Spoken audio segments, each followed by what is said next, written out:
I rasa macam seronok tengok bila Ria layan anak macam tu. Semalam Ronda dekat mana? Macam bang dengan dia. Suri, you tahu saya sayang you kan? I love you so much. I sanggup buat apa saja untuk you.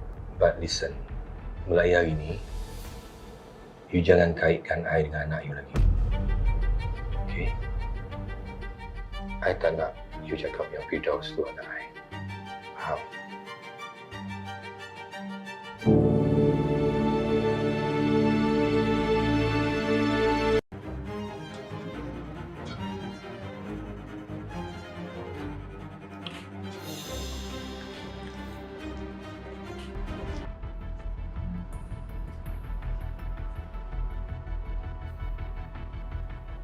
You.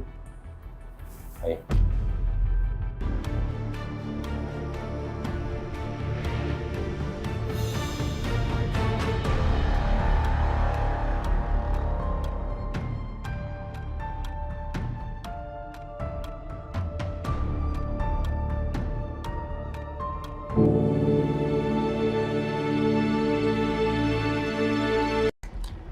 You.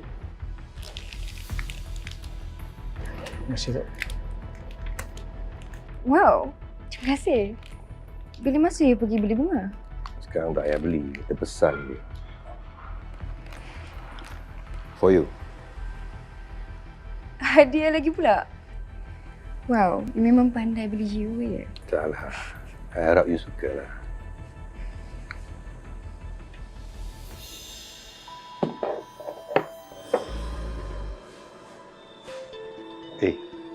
Apa ni? Lingerie. Dia orang ni, I suruh dia orang pergi beli benda lain yang dia orang beli. I suruh dia orang beli yang perempuan suka. Ini bukan suka sikit. Ini suka sangat. Sorry lah, nampak